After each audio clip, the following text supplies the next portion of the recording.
Today on Home Theater Fanatics, Mike from Audio Architects is going to join me as we review and install the Klipsch Cinema 800 series soundbar.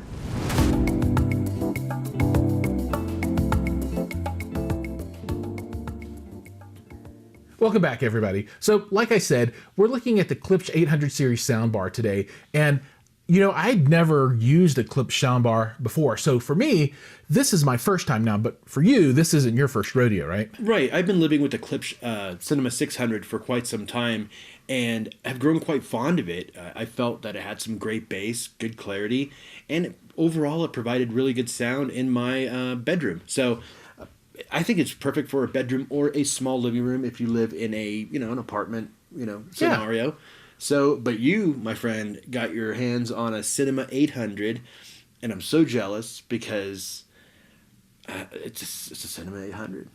Well, yeah, and let's talk about that for a second. So, the Cinema 800 and Cinema 1200 have both been released, and one of the distinguishing factors between that and the older models is that they will decode Dolby Atmos. Now, the 800 doesn't have bouncy speakers on top of it, but the 1200 does. The 1200 is a lot wider. The 800 is perfect for a 50 or 55 inch, maybe even up to 65 inch television. But if you have much more TV than that, you're going to want to go with the 1200. You can have additional surround sound speakers to turn this into a pre-packaged, pre-canned 5.1 system, which is pretty cool, right?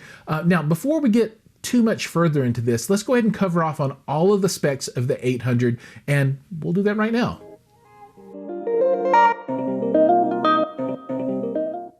Inside of the box, and it's a pretty big box, you're going to find the soundbar itself, the subwoofer, a bag containing assorted cables, so power cables, HDMI, etc., a mounting template, and brackets, so if you want to mount this directly to the wall, you've got what you need, along with the remote control. Now, not included in the box, but something you'll want is the app, and you'll want to download this and install this on your mobile device. Moving on to the soundbar itself, you'll notice that this is a 48-inch wide soundbar, well fit to a 55-inch television. It's a 3.1 system, meaning that you've got the soundbar and a 10-inch wireless subwoofer. The subwoofer does include an RCA in and out. On the front of the soundbar, you'll find 3 1-inch soft dome tweeters, and these are mounted to Tractrix horns, 90 degree by 90 degree. There are 4 mid-ranges. Now, 2 of them are dedicated to the center channel and the other 2 to the left and right, and these are 3-inch oval mid-ranges. The subwoofer is a bass reflex design, and it is slot ported. The subwoofer is also downward firing. On the side of the soundbar are wood end caps. Now, these are removable so that you can change colors. It comes with 2 different colors. Flipping around to the back of the system, let's talk about the guts. So there's a total system power of 800 watts. Now, I don't know what the breakdown between the subwoofer and this is, so I assume that there's some mix between the two and it all adds up to be about 800, but that split isn't clear. Frequency response is 28 to 20,000 kilohertz. Inputs include HDMI eARC, 2 other HDMI inputs. You can use Bluetooth, 3.5 millimeter analog, and there's optical digital in.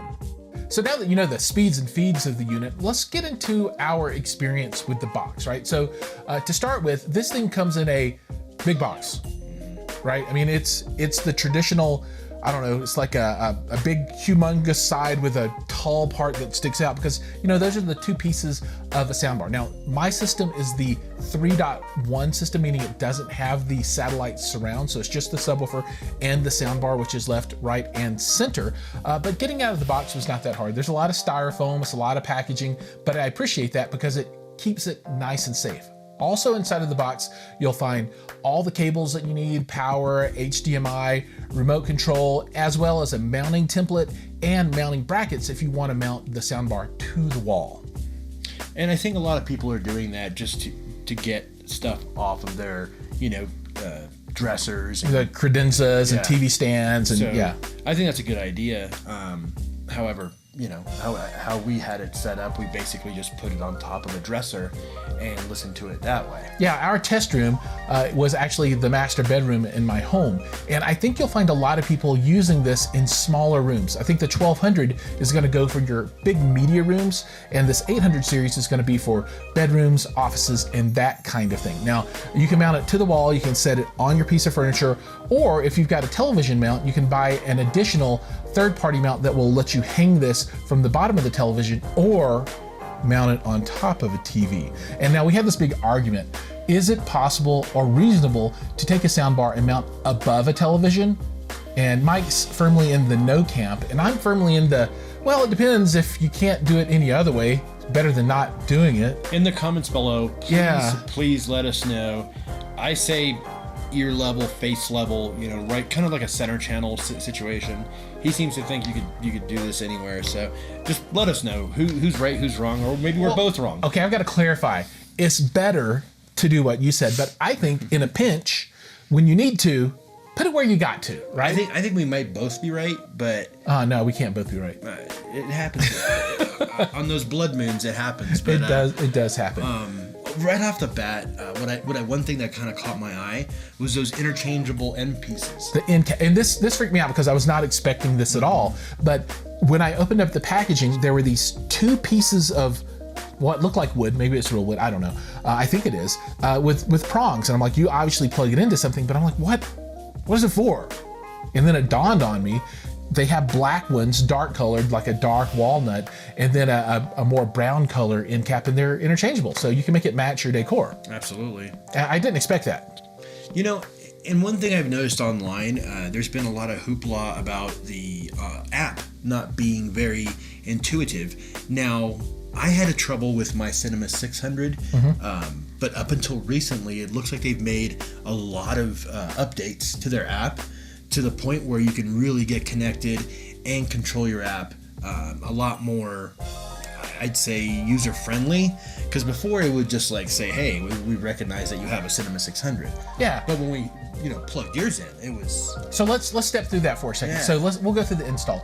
I elected to set this right on top of my piece of furniture, and you can see that in the photos. I used a NVIDIA Shield, the new version, but the low end, the one that looks like a tube. It's like a small Pringles can, I guess, as a source. That plugged into the television, and then it was HDMI ARC out of the TV into the Klipsch soundbar. So basically, for the soundbar, there's the one HDMI cable and power, and that's it. It was super, super easy. Plugged it in, good to go. Now, took the subwoofer and put it behind a piece of furniture, a big mirror in the room, plugged it in, and as soon as we powered both pieces up, the subwoofer synced immediately, right? So no problem at all. We also discovered that apparently there's some HDMI magic going on in the background, because the remote control for the NVIDIA Shield did control the soundbar as well, which was kind of cool. Really? Well, actually, you discovered that immediately, that the remote for the soundbar controlled the Shield volume, but it doesn't have the left, right, up and down buttons to control the UI. So we grabbed the other remote and everything's functioning. So that CEC obviously is working on the back end. Now, as we started looking at the setup, it quickly dawned on me that, okay, I need to get this thing connected to Wi-Fi. Now, there's Ethernet, but I don't have a cable. So how do I connect the Wi-Fi? Now, if you have the little cool button on your router that you can push on both, you can automatically set it up that way, but I don't have that, right? So mine's more of an industrial, professional style of Wi-Fi that doesn't include what I consider to be more consumer-friendly features. So that led me to the app. Now, the experience that we've had in the past with the app is not super positive. It was all right, but I didn't know if that would help or not, so we decided to give it a shot. Well, it didn't bother me on the 600 because those features, the features that you have on the 800, weren't relevant for the 600. Makes sense. So the 600 is just a basic soundbar. It does basic stuff. Doesn't, it sounds great, but it doesn't go above and beyond like the 800 does. I was really impressed with the fact that it's so interactive. I mean, right when you fired it up, you connected to your Wi-Fi and it was rocking and rolling. Yeah, so when I opened the app, I already had this installed, but I hadn't used it in a while. It pulled down an update, right? Mm-hmm. So it did an update, and then immediately, it went through the can I use your Bluetooth? Can I use your network? I said, yes, yes. And then it said, oh, Cinema 800. So I immediately identified that that device was there, and then stepped through the setup. It was really easy, and it was really cool. It allowed me to name the device whatever I would like to. It really made setting up Wi-Fi super easy, able to put my password in, connected immediately, stepped me through my connection to Amazon Alexa for voice control. So you can tell Alexa, God, I know she's listening, to play music through your soundbar, and it worked right out of the box. Now I had everything set up for Alexa already, but it's really nice that this feature integrates, and this is something that I had not researched and had not expected as part of the soundbar, but I use Alexa a lot in that room, you know, asking about weather and that kind of stuff, and it'll be really nice to be able to just play music through the soundbar whenever I want to without having to turn on the television and get everything going from that point of view.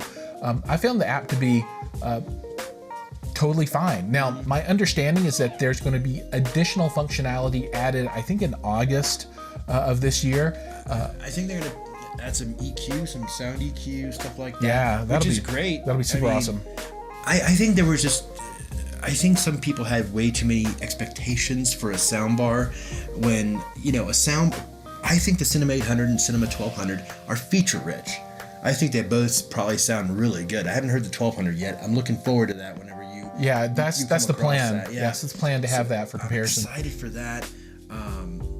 You want to talk about the sound? What are you thinking? Yeah, so, you know, after we got finished with the setup, you know, subwoofer in the corner, wireless, one connection for power there. So 3 plugs all together to get this guy going, plus the Wi-Fi. And then we fired up the Shield and we played some television and some music through it. And I was pretty shocked, right? I mean, it sounds good. I did notice that the bass was a little hot for me to start with, and I'm like, how do I adjust this? And Mike's like, well, here you go, dummy, use the remote control. And he clicked it down, -3, and that completely smoothed it out for what I prefer. I think there are probably folks out there that might turn it up even, that if you want more bass, but for me, I toned it down just a little bit. It sounded really good. Music was spacious. Now, it's, you know, you're working with a sound bar, so you can't really space your speakers out, but it did a pretty good job of building a sound stage. Obviously, center channel was rocking and rolling. What do you think? Well, I think the bass in comparison to the 600 is almost identical. It came in a little hot for me too. Yeah.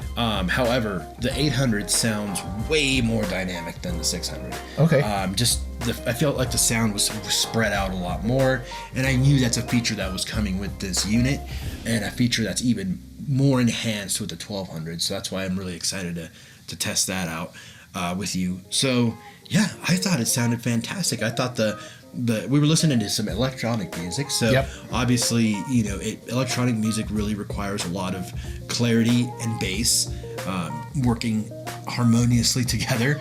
So provided that the bass was fantastic and the soundbar was dynamic, we had a great experience. I feel we had a great experience with it. Yeah, no, I rather enjoyed it myself. It was good.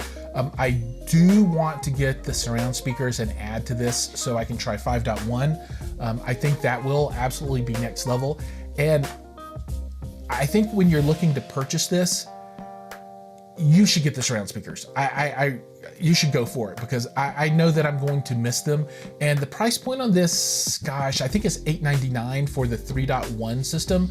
So you're not talking a huge amount of money. So you get a very competent soundbar, sounds good. Subwoofer, 10-inch slot ported, has all the output that I want in my small room. Now, I wouldn't consider that to be enough bass for a home theater, right? And you're obviously not going to get into that subterranean range with it, but it's competent for what it needs to do. And I will be very happy to watch television, listen to music in this room on the system.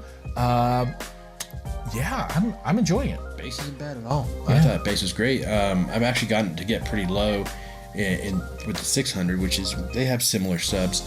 And I've also tried the surround speakers, and I would definitely recommend getting the surround speakers, because it just adds that level of impact when you're watching a movie or something. It really immerses you. It's a very immersive sound.